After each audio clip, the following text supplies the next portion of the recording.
This module will cover Chapter 27, Self-Management, more particularly behavioral viewpoints of self-management. And just before we start, just to remind us all, almost any intervention that we've talked about this quarter can be managed by the target person or the client themselves. Differential reinforcement, even non-contingent reinforcement to some degree, or other sorts of punishment can be self-managed. I think the way to think about any particular problem is that there are multiple change agents, teachers and staff. With children, we have parents, we have peers, and we have, in this case particularly, the client themselves as a manager of change. From a behavioral standpoint, from a radical behavioristic standpoint, obviously there's no real thing that we would call the self. We could think of the self as a constructive viewpoint, me, you, here, there, and so forth. But there's not a separate being called the self inside of us.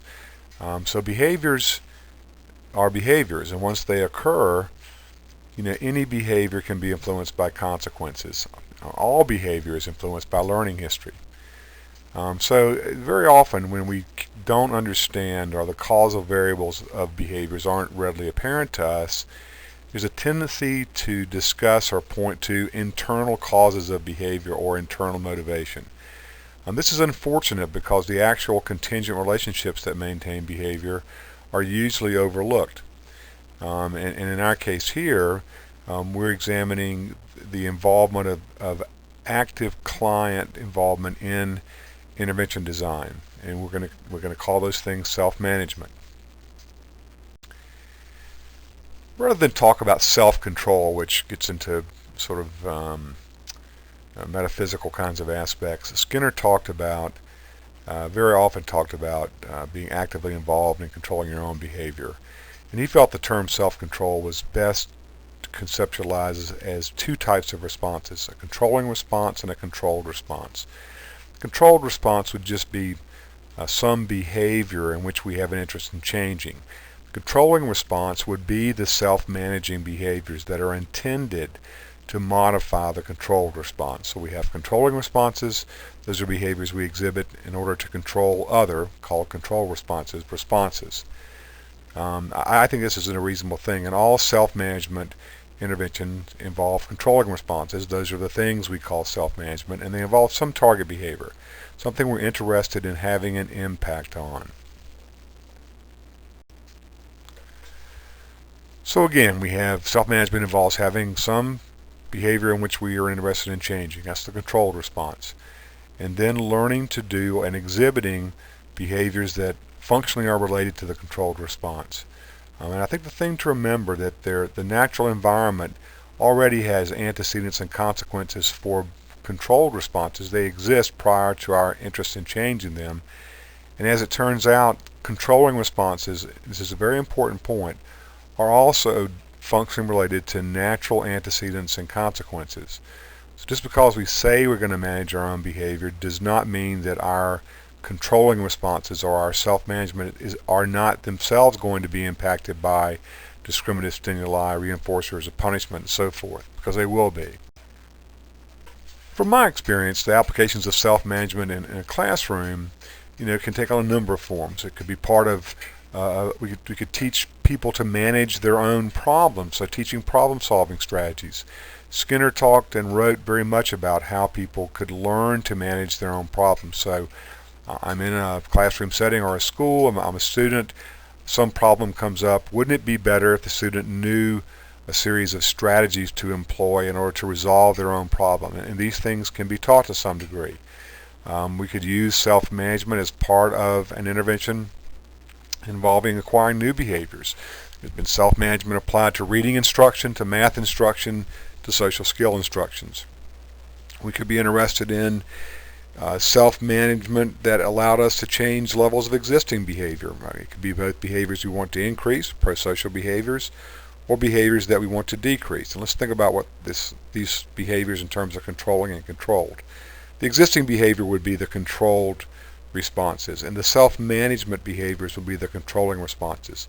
Again, both of those kinds of behaviors are themselves influenced by the environment. Self-management, as we'll find out in a couple of weeks, has been very profitably used as a generalization strategy, as a way to take an initially other-controlled intervention, like by a teacher or a staff member, and transfer to some degree control of that to the person themselves, as a way to get them to exhibit these new behaviors or a reduction in behavior problems in new settings or after the intervention is over. So self-management is a pretty well researched method or procedure involved in generalization. And remember, applied behavior analysis is very interested in generalization of our interventions. Self-management, or teaching someone to be more involved in changing their behavior, has lots of advantages. One advantage is that change agents do not typically have access to all the environments that clients do. So if we teach someone to manage their own behavior, then the potential exists that they'll try to manage their own behavior at times when someone else who's the change agent's not there. So a student would try to manage their own behavior in classrooms, other classrooms besides the one that he learned the self-managing behaviors in. External change agents, teachers, staff members, therapists can often miss aspects of behavior because they don't see them, but the person has the potential to observe and record even their own behavior at times when change agents are not present. We can certainly promote generalization and maintenance, as I said. And the other thing is that a small repertoire of self-management skills like self-monitoring or self-evaluation can come to control many different behaviors, some of which may not be directly taught by someone else. So we would hope that the self-management skills, the controlling responses themselves, would generalize to other problems. And also in our society, we desire people to be autonomous and self-controlling, we would say. So certainly in education, we want students to become better managers of their own behavior and less dependent on staff. Special education, we certainly would like to see special students become better self-managers and not as dependent on us. I think it's important that we have an understanding of all the different components that could be part of a self-management intervention. The review article, pardon my talk, I seem to be losing my voice, but the review article provides a table with a large number of self-managing behaviors. These will be a large number of controlling responses. And you'll notice if you compare your book to the article that the same terminology is not used. That's unfortunately typical of psychology and education in general, but we have self-instruction or prompting behaviors, self-management of consequences, either reinforcement or punishment, primary or secondary. We have self-rating or self-evaluation, self-monitoring and recording, self-graphing, the involvement of ourselves in setting goals, selecting target behaviors, and so forth. Any intervention is a whole set of components. The question would be not whether or not an intervention is self-management, but to what degree. There's no completely self-managed intervention in the sense that there's no impact of others on the controlling responses. Not going to happen. So the question would be, how much of an intervention package can involve a client? Again, philosophically, we think it's good to have clients involved in solving their own problems. That's philosophically part of our upbringing and our culture, and I think it's important. It helps define what makes a behavior socially meaningful sometimes, is the degree to which a person can self-manage those behaviors without having others be responsible for behavior. I'm not going to talk about all the types, all the components of any self-management intervention, or in other words, all the kinds of controlling responses we could teach. But one of the most popular and widely researched types of self-management would be self-observation, self-recording. There are literally dozens and dozens of studies on this with all sorts of populations. And one of the questions would be, why would just self-observing and recording a behavior have any impact on behavior? So why would it be a controlling response on some controlled response? Well, I don't know that we completely understand these things. A lot of self-monitoring, for example, observations or talking about our own behavior, is covert. We don't have access to other people's thoughts necessarily, just what they tell us about it. Some hypotheses would be that if I'm observing behavior, that my observation follows some behavior, and it could be a reinforcer due to learning history. It also may well be that as I observe behavior, and for example, if I'm observing and recording whether I'm on task or off task, if I check that I'm on task, that's in some ways a value judgment that it could act as a conditioned reinforcer. That's certainly possible. Another possibility that actually is supported by research is that self-recording materials themselves become discriminative stimuli that have an influence on the controlled responses. Again, back to the classroom example of someone being cued by a tone, and when that tone is off, they ask themselves, am I on task or off task, and they record it on a piece of paper on their desk. That piece of paper can exert stimulus control over, for example, on-task behavior. So those are all possibilities. Another possibility by a guy who's very much a behavior analyst, Richard Malott, argues that guilt control accounts for some of this, that the target behavior is strengthened because we avoid doing bad, if you will, or not meeting expectations and that sort of thing. I don't know to what degree that's true, but certainly avoidance of guilt plays a role in our behaviors. So those are some thoughts about why the simple act of recording a behavior could change behavior. Why would it be a controlling response? It's clear that it is. As I discussed earlier, any type of differential reinforcement could be more or less self-managed. For example, differential reinforcement of alternative behavior could to some degree be self-managed. So it's possible that you could have someone self-instruct prior to beginning work. They could talk about what they're going to do, tell themselves they're going to do a good job, and so forth. A student could be trained to take a worksheet, for example, and to grade their own work and record their grade on a piece of paper. Self-monitoring, recording, and evaluation. They could compare it to a criteria. They could graph these results across days, and ultimately they could reinforce. So, for example, maybe a child's got a problem in a classroom where they're disruptive, and you decide that a self-managed DRA would be desirable. So they're going to do the things I talked about, and basically if they have a certain grade, that's the alternative behavior, they could even access some free time activity. So they're self-reinforcing academic productivity. The ultimate goal on the part of the teacher would be to reduce misbehavior. So using DRA, albeit self-managed, to reduce misbehavior. Misbehavior being the controlled response, these aspects of self-management being the controlling responses. I've done this in classrooms, and it can be effective. I do think it's important to emphasize the fact that teaching students any aspect of self-management requires direct instruction. You can't just tell them to do it and expect them to do it. So already we're seeing that self-management is not typically initiated by the person that we're interested in changing behavior. But the self-management needs to be taught to them. For example, in a classroom, you would have to teach whatever you want kids to self-manage. I worked with a colleague some years ago who worked in shelter workshops for adults with developmental disabilities, and he used self-management in the workshop very effectively with people that you would not think could become self-managers, but they did. But not on their own. They had to be taught. So there's some general procedures. Always train someone to self-manage. You basically, the way you do that is you discuss why they should self-manage. The self-managing behaviors like self-monitoring or self-recording have to be modeled and demonstrated.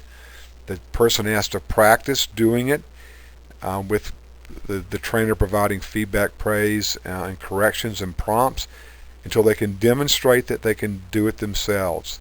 And then they are allowed to self-manage. Initially, self-management should be prompted by someone else, and it may be necessary for someone to monitor the accuracy of self-monitoring. Now, so here we have a controlling behavior, so say self-recording, and yet it's being influenced by prompts by someone else or reinforcement from someone else. Just another example of the fact that controlling behaviors are themselves controlled by others. You might want to consider initial reinforcement for exhibiting the controlling response. So if a child does in fact self-record, then you might want to provide some positive consequences for that. And then obviously we want self-management to become more self-managing, and we would need to guide these fading things or these prompting things or these consequential things till they're not there, and you simply leave the person exhibiting, hopefully, the controlling responses, and that the target behavior or the controlled response improves as a virtue of that. But again, self-management needs to be directly instructed to some criterion and then monitored for a while before other change agents cannot be as involved. Again, self-management is not whether it is or isn't self-managed, it's the degree to which any intervention is self-managed. The success of any self-management intervention is likely due to whatever contingency exists in the problem setting. It also is noted that we need to fade out external control of self-management and so forth, and just to remember that self-management itself is a generalization strategy. Let me give you an example about what I'm talking about here. Some decades ago, there were 5 government-funded centers for studying learning disabilities. One of those centers at the University of Virginia studied children who we would now call ADHD. And then they were just hyperactive kids. These were kids in special self-contained classrooms, usually with token economies. We talked about token economies last week, I believe. And so they taught these kids to self-monitor and record on-task behavior. They would have an audible cue of some sort, and when the kids were trained to some criterion, when they heard that cue, they asked themselves, am I on task or off task? If they were on task, they marked a yes on a piece of paper on their desk. And it was discovered that this had a very strong influence on disruptive behavior, on task behavior, and even on completion of work. One of the things that always struck me was, would this be a strategy by itself that could be applied to any classroom, since it was researched in classrooms that already had very clear consequences for appropriate behavior? These kids weren't necessarily behaving appropriately, they weren't contacting reinforcement, but maybe by virtue of initial positive changes in behavior, which was resulted from self-management, they did come into contact. They got tokens for it, acting right, if you will. And so we never know the degree to which any natural environment is going to influence self-management, but it will. And I think one of the guidelines is, prior to implementing a self-management intervention in any setting, you ought to ask yourself, what are the existing contingencies for the target behavior? If I can get the person through self-management to change their behavior, will those changes be supported by natural consequences or not? That's a question that we need to ask about self-management, or really any intervention. Let me close by giving an example of a case I worked on a while back. This was an 8-year-old girl with mild cognitive deficit. She was in a special education classroom. I think she was a fetal alcohol syndrome child. And during independent seat work, she was disruptive, and she really finished very little work. The classroom already had a reward system, a point system for completing work accurately, but she seldom accessed it because she didn't complete her work accurately. Initial assessment revealed that her academic skills were adequate to do these worksheets independently. She had the skills to do them. She needed practice. That was the purpose of the worksheets, but she wasn't, in fact, doing them, and she was being disruptive.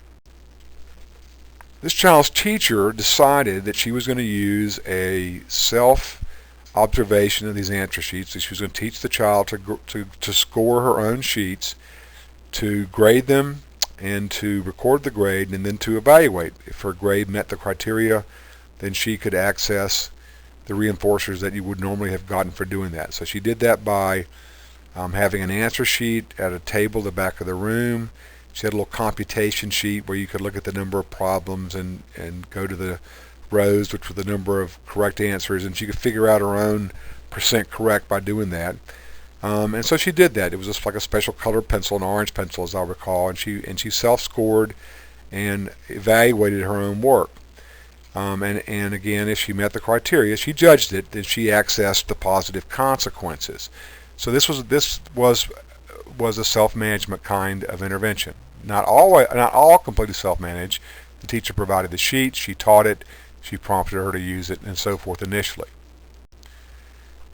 After implementation of this particular program, her work became very acceptable. Her work improved to A level, for example, and her misbehavior decreased to near zero levels. And this went on for a while. The teacher continued to prompt her to self-correct, and then she stopped prompting. The materials were left there, and so the girl was allowed to, in essence, choose whether she would self-correct or not, and she chose to self-correct. Every day she would score her papers. Behavior remained good. Teacher even added other types of things to this intervention.